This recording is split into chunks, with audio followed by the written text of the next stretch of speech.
निर्वाचन मंडली स्वाधीन विधायक प्रार्थी भाव निर्वाचन लड़े बीजेपी नेता शारदा प्रधान तथा बीजेपी संबलपुर संसदीय क्षेत्र सहप्रभारी। निर्वाचन मंडल में नूतन भाव सुमंत घड़ाई को दल टिकेट देवा पर असंतुष्ट थिले शारदा। शारदा 2014 निर्वाचन में स्वाधीन भाव और 2019 निर्वाचन में बीजेपी टिकेट निर्वाचन लड़ते द्वितीय स्थान में थे। तेज एभली स्थले दल किभली अणदेखा कला ताकू नहीं उठाई शारदा अनेक प्रश्न। तेणु एथर पुणी दलरू टिकेट पाइबा से आशावादी थिबा बेले शारदा टिकेट कटिया पर समर्थक मानक नहीं महांगा पोड़ा मराईठारे एक सांबादिक सम्मेलन होता।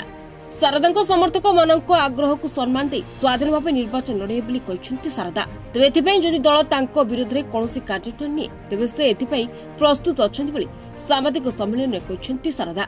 महांगा जनसाधारण अनुरोध क्रमे महांगार समस्त पंचायतर समर्थन सभा पर महांगा निर्वाचन मंडली पाखापाखि 1 लाख ऊर्ध जनसाधारण 60-70 ऊर्ध महिला युवक छात्र संख्यालघु संप्रदायक बंधु मानकर निष्पत्ति क्रमे गणतांत्रिक पद्धति रे एक स्वाभिमान महांगा गठन करने एवं विकसित महांगा गठन करने जनसाधारण निष्पत्ति क्रमे मु स्वाधीन भाव महांगा विधानसभा क्षेत्र आसंता साधारण निर्वाचन में लड़वा प्रस्तुत।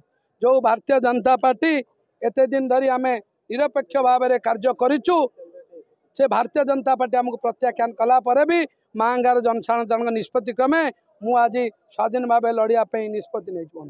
महांगार स्वाभिमान महांगा जनसाधारण निष्पत्ति मो जीवन में बहु बार पालन करते बेले भारतीय जनता पार्टी मिसी से दिन यही परिस्थिति जनसाधारण निष्पत्ति की सम्मान देती मोर किसी भूल नहीं। 2018 फेब्रुआरी 2 ठारू जदि ओडिशा रे गोटे विधानसभा भारतीय जनता पार्टी सठिक कार्य कमई सेटा निश्चिंत भाव में महांगा विधानसभा होता।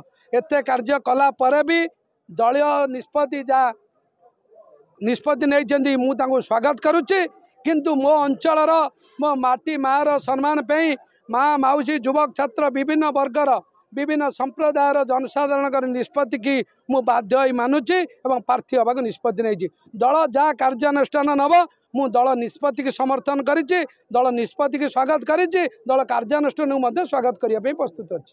Salepur Josnani Singh report today.